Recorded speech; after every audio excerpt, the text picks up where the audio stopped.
Bonjour. Aujourd'hui, pour ce journal des métiers, il va être un peu spécial puisque le Covid-19 est revenu. Il était là, mais est redevenu dur. Le confinement a repris. Et donc, j'ai avec moi Monsieur Marc Vernier, le président de la Chambre. Bonjour, merci d'être Bonjour. venu.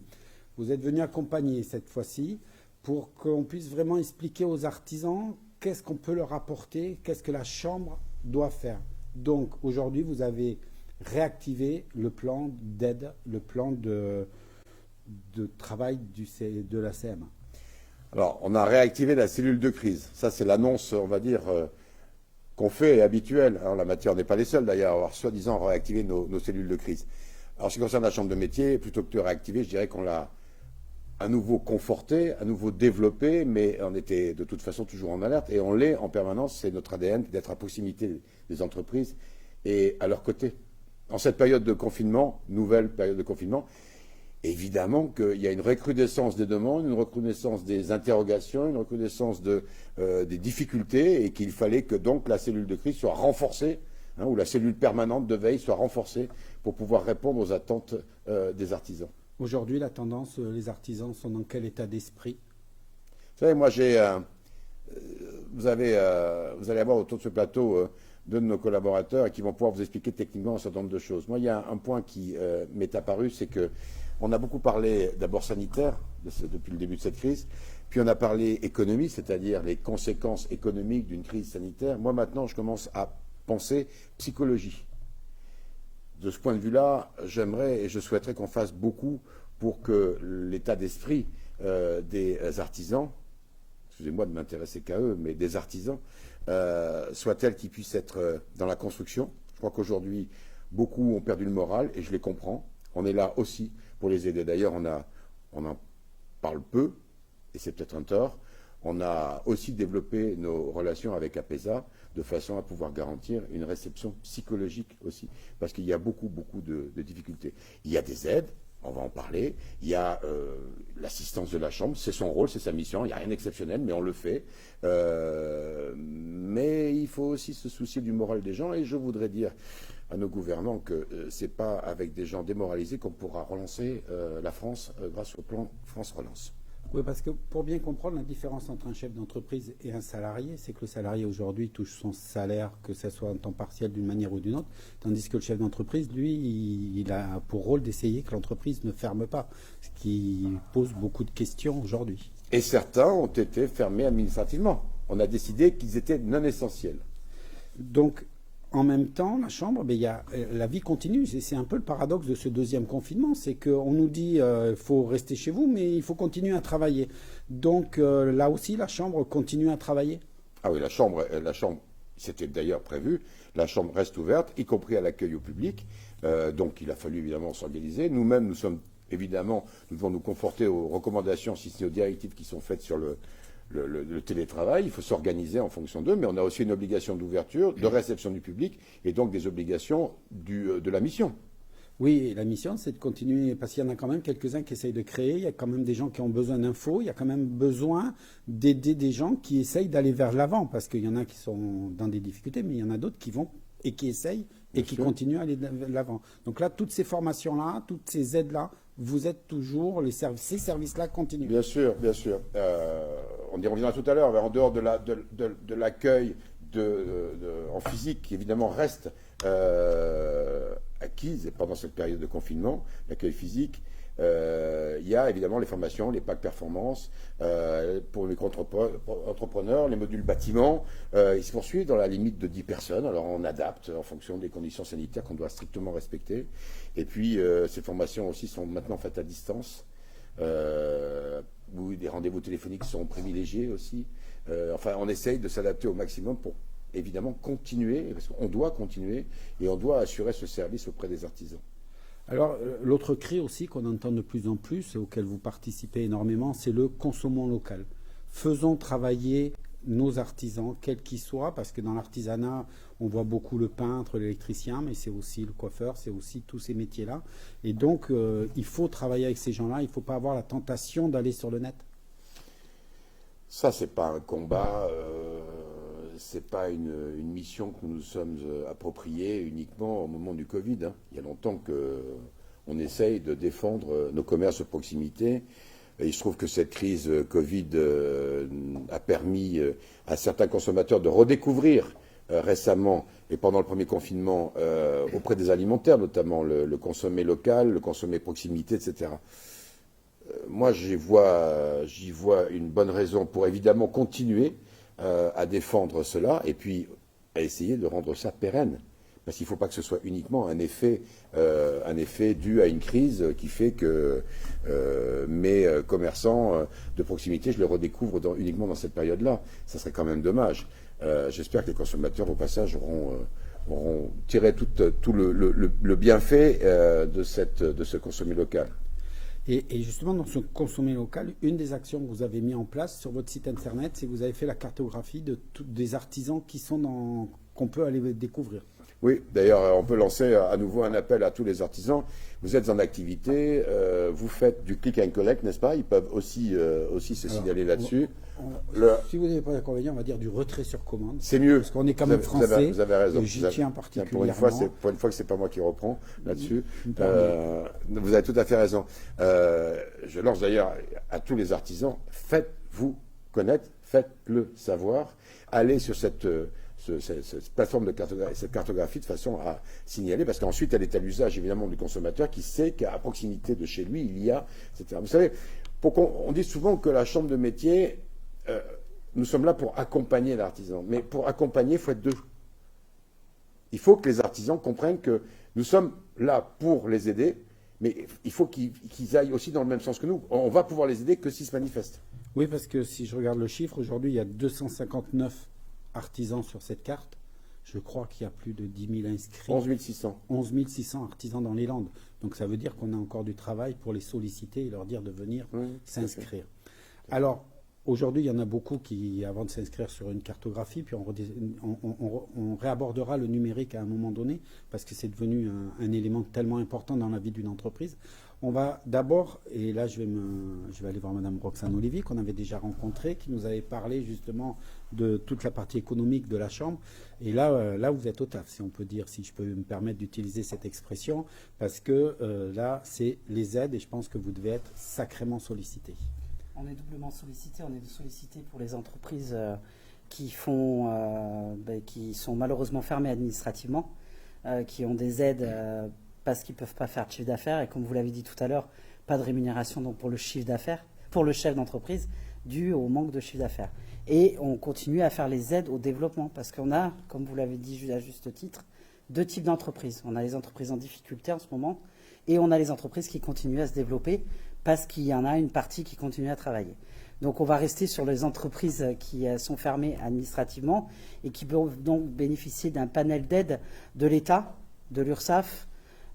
Donc on a le fonds de solidarité qui était déjà actif au mois de mars, qui a été réactivé depuis la mise en place des couvre-feux. Alors notre territoire n'en a pas pâti forcément des couvre-feux, mais on a pâti avec la fermeture administrative, notamment, je vais parler des coiffeuses, des esthéticiennes, parce que ce sont des métiers qui, 2 fois d'affilée, sont durement touchés. Et elles vont pouvoir effectivement réactiver ce fonds de solidarité qui peut aller de 1 500 à 10 000 euros. Là, on est vraiment dans une vraie aide. J'allais dire, c'est pas qu'avant, ils n'avaient pas été aidés, mais là, on tient compte quand même qu'une entreprise ne fait pas que 1 500 euros de chiffre d'affaires. Donc là, n'importe qui, en fonction du chiffre d'affaires, va être indemnisé. C'est bien ça? C'est ça. Il y aura un double plancher qui va être un double calcul, pardon, pas plancher. Il y a le calcul lié au chiffre d'affaires, d'accord? C'est une porte d'entrée. Et il y aura un deuxième calcul qui est fait sur le nombre de jours de fermeture. Et tout ça fera un calcul qui leur déterminera l'aide à laquelle ils peuvent prétendre.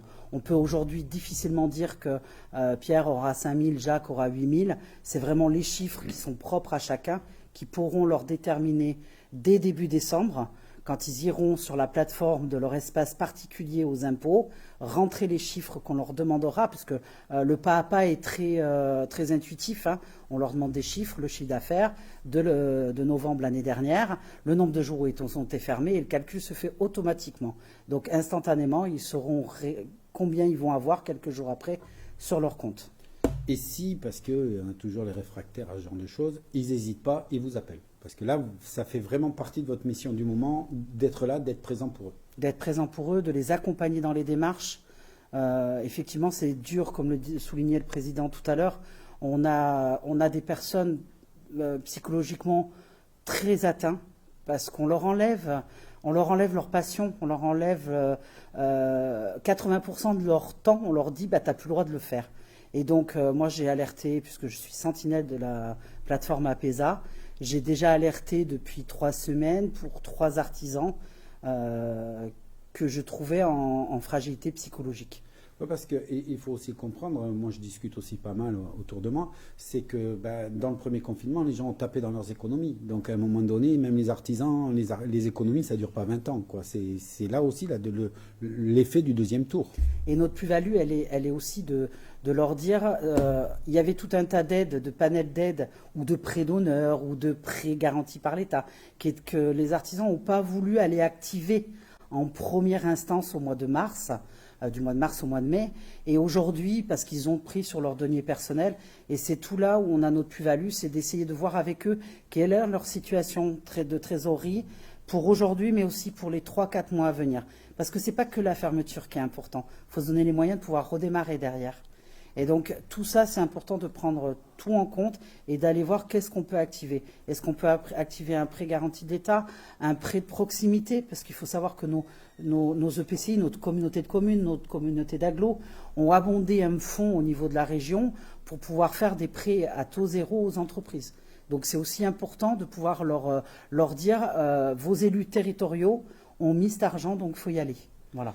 Alors, surtout, je peux que répéter, n'hésitez pas à vous appeler, parce qu'en plus, il y en a plusieurs, moi dans mes retours, qui m'ont dit ouais, ça y est, on en a bénéficié une fois. Non, c'est tous les mois. Tous les mois. Hein, on est bien d'accord sur cette donnée-là. On est d'accord sur cette donnée-là tant qu'il y aura la fermeture administrative et tant que la perte sur le chiffre d'affaires sera d'au moins 50%. Ça, c'est important de le signaler. C'est 50% pour ceux qui sont fermés administrativement. Et pour ceux qui ne sont pas fermés, il faut avoir perdu plus de 70% de son chiffre d'affaires. Puisqu'on a des entreprises qui ne sont pas fermées, mais par effet rebond, ont de grosses pertes sur le chiffre d'affaires. Je vais prendre l'entretien des bâtiments, par exemple. Notamment avec toute la zone touristique, des entreprises de nettoyage de bâtiments qui ne sont plus contactées par les hôtels, par les particuliers lors des changements de saison. Donc ils ont des grosses pertes de chiffre d'affaires et ce depuis quelques mois. Ils ont même pu bénéficier de ce fonds de solidarité qui, je le redis, ne s'est jamais arrêté depuis le mois de mai, à continuer à pouvoir être perçu pour les entreprises de la restauration, etc., qui sont hors de notre champ de compétences. Mais on a des entreprises qui étaient dans la seconde série qui pouvaient en bénéficier. Alors, donc on a bien compris, les aides continuent. Le chômage partiel aussi a redémarré. Le chômage partiel, pris en compte à 70% du salaire brut pour toute demande de chômage partiel, d'accord, avec un plancher à 8,03 € de l'heure. C'est important parce que quelqu'un qui est au SMIC, à l'entreprise, ça ne lui coûte rien. Alors, et on sait que dans l'artisanat, on a beaucoup de personnes quand même qui sont sur les bas salaires. Voilà. D'accord. Alors tout ça, il y a le numérique qui est là parce que ça permet d'accéder. On est toujours dans le numérique. Donc au niveau de la chambre, Monsieur Vernier, vous avez fait ce qu'il fallait. Je dirais, vous avez tout un département numérique. On va avoir un de vos collaborateurs qui va nous rejoindre parce que c'est très important et vous êtes là en première ligne pour les aider. Bon, c'était en effet une mission de la Chambre et de ce mandat que de permettre aux entreprises artisanales d'acquérir la compétence digitale, de numériser les moyens, etc. Il est évident qu'avec la période de crise que nous traversons, et notamment, on le voit là, pour ce présent confinement, et pour permettre à des entreprises dites non essentielles qui ont été fermées administrativement de pouvoir continuer à vendre par le retrait sur commande, par exemple, voilà un bon exemple qui permet dans l'urgence peut-être d'accélérer encore cette démarche. Et oui, bien sûr que c'est essentiel pour les entreprises. Pour ça, nous avons mis en ligne sur notre site un autodiagnostic. C'est quoi? C'est tout simplement une première approche qui permet à l'entreprise d'évaluer les besoins qu'elle pourrait avoir, etc. Et ensuite, elle sera mise en contact avec un expert numérique de la Chambre et elle pourra bénéficier d'un accompagnement dans le cadre et pour développer son activité grâce au numérique. Alors, vous nous avez amené un expert. Bonjour, Monsieur Arnaud Moujica. Bonjour. Donc, vous êtes la personne qui s'occupait justement du numérique à la Chambre. En quoi ça consiste justement ce diagnostic? Comment vous évaluez et comment vous aidez les entreprises justement? Alors on est d'abord sur le diagnostic pour la maturité du numérique dans l'entreprise. On a effectivement des chefs d'entreprise qui ont des connaissances plus ou moins importantes dans le numérique. Et le numérique, ça va effectivement de la visibilité à la vente et aussi dans la pratique en interne, des outils numériques en interne. Et là aujourd'hui, la crise, elle est vraiment orientée et les problématiques sont sur la partie commerciale et la vente. Mais en réalité, le numérique touche toutes les pans de l'entreprise. Donc on essaye avec le diagnostic de voir la maturité et les compétences minimum du chef d'entreprise et les volontés aussi de développer quelque chose au numérique. Et après, on essaye de donner un plan d'action qui permettra effectivement de franchir des étapes les unes après les autres. Et le retrait sur commande est une action. Le click and collect, c'est la même chose, sauf que quand vous expliquez différemment, les gens arrivent à mieux le comprendre et peut-être le mettre en place plus facilement dans l'entreprise. Et après, il y a d'autres numériques qui sont importants, mais qui, pour ma part, sont pas à mettre tout au même niveau et tout en même temps. Il faut échelonner sa transformation numérique. Voilà, je dirais c'est un peu comme une discussion que j'avais eue avec quelqu'un sur la maturité. Une entreprise évolue, c'est pareil au niveau du numérique.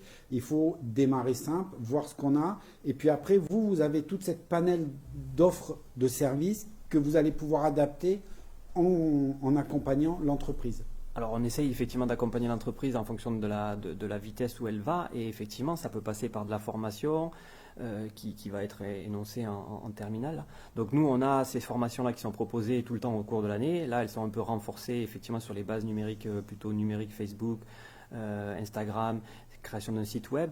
Et après on a des accompagnements qui seront beaucoup plus, on va dire, aide à la maîtrise d'œuvre pour le développement d'un site internet, le passage du site internet en site de vitrine à site commerce. Et ça se fait avec des prestataires. Ces prestataires-là sont souvent mal perçus par le chef d'entreprise ou peut-être un peu avec un discours barbare. Et on essaye d'être avec le chef d'entreprise pour que ça se passe le mieux possible. Voilà, vous êtes la liaison pour un peu traduire, vous qui avez l'habitude de fonctionner en numérique. Et je prenais tout à l'heure l'exemple d'un boulanger, il sait faire son pain, mais quand on lui parle informatique, c'est un peu la panique générale à bord. C'est ça. Et le but du jeu étant effectivement de lui faire comprendre que les outils numériques ne sont pas là pour le rattarder, mais plutôt pour lui faciliter. Et dans d'autres cas, c'est aussi tout simplement pour être vu comme leur magasin ou leur lieu de vente sont sur le bord de la route avec une certaine visibilité. Il ne faut pas oublier que la visibilité sur le net aujourd'hui, elle est de plus en plus importante. Aujourd'hui, est-ce que vous rencontrez beaucoup de freins où les gens, peut-être même, ils vont trop vite, ils veulent peut-être aller trop vite parce qu'il y a une urgence ? C'est pas qu'ils veulent aller trop vite, c'est qu'on leur a expliqué là depuis quelques temps avec les communications diverses et variées que la solution c'était forcément un site internet avec de la vente en direct.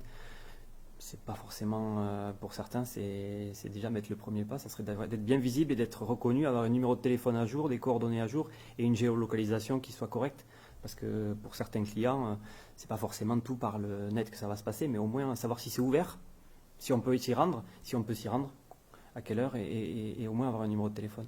Voilà, faire attention parce qu'aujourd'hui, il y a des offres assez exceptionnelles et miraculeuses. Je dirais, il ne faut pas tomber dans ce piège-là.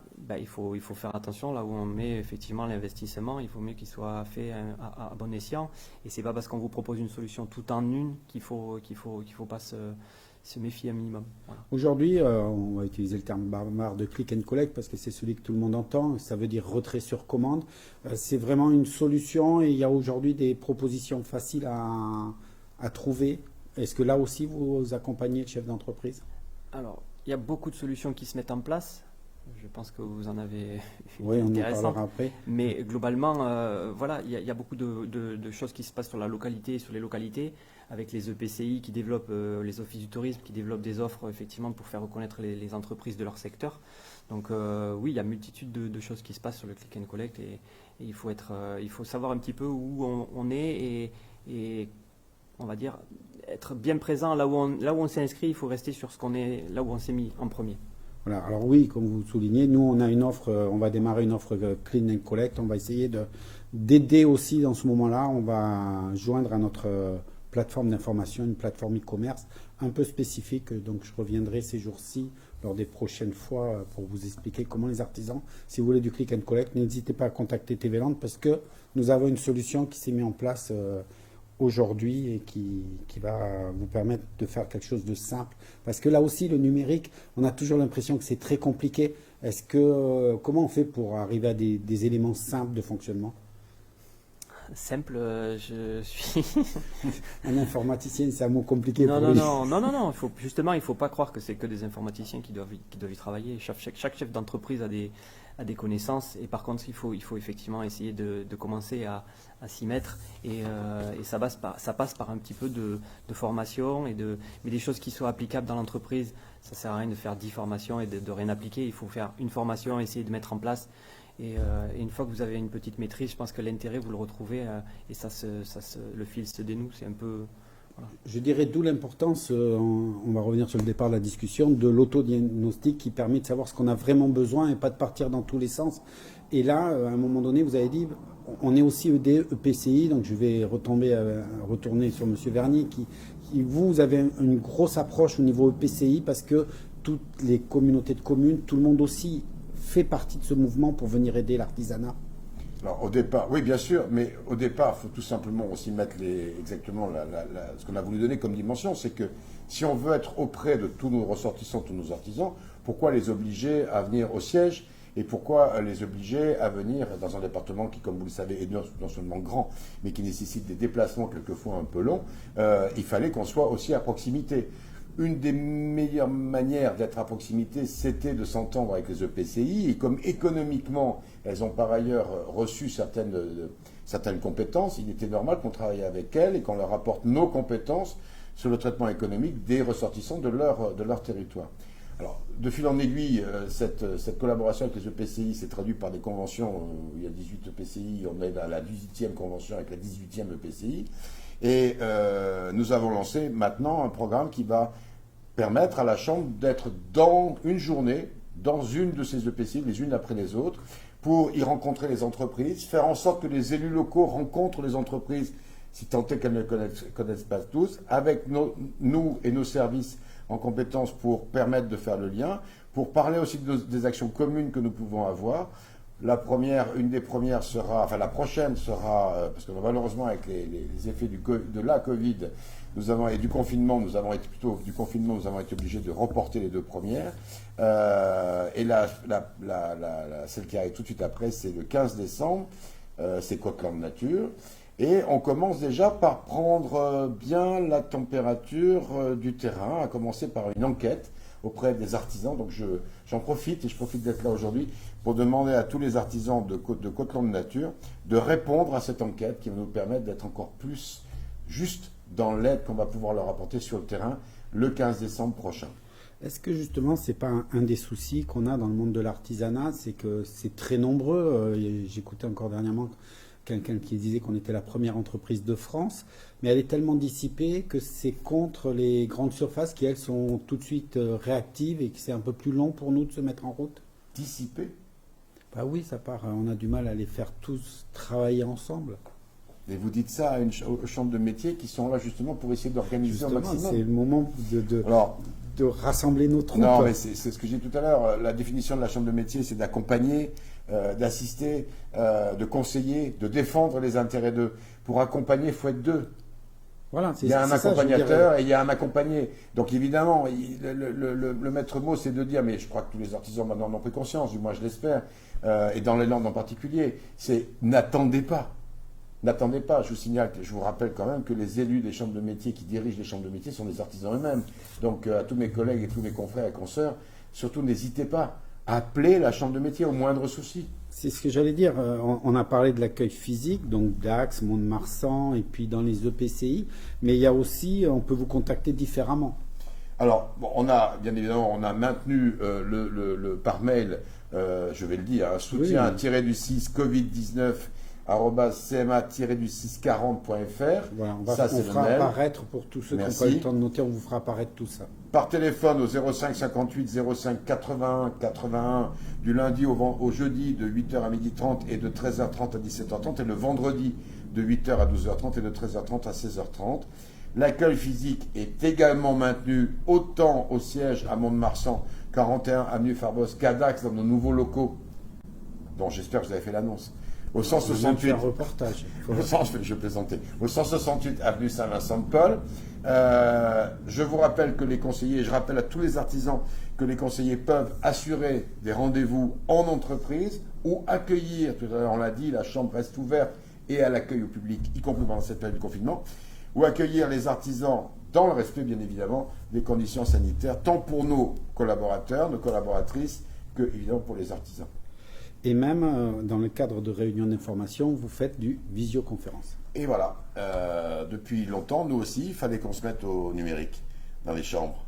Et la crise Covid-19, elle a un peu boosté les choses, parce qu'on s'est retrouvé très rapidement à devoir, nous aussi, savoir faire des visioconférences. Et merci à tous les collaborateurs qui ont su résoudre en quelques mois ce qui n'avait pas été résolu depuis plusieurs années. Alors on arrive à la fin de ce journal, donc je ferai presque une synthèse, si vous êtes d'accord avec moi. C'est n'hésitez pas d'appeler la Chambre, vous êtes là pour ça. Et ils font des formations, les formations continuent. Absolument. Donc je vais citer quelques-unes. Monsieur nous disait que il faut créer son site web. Vous avez une formation à Mont-de-Marsan le 16, le 23, le 30 et le 7 décembre. C'est la même, ça dure 4 jours, Oui. que ce n'est pas 4 formations différentes.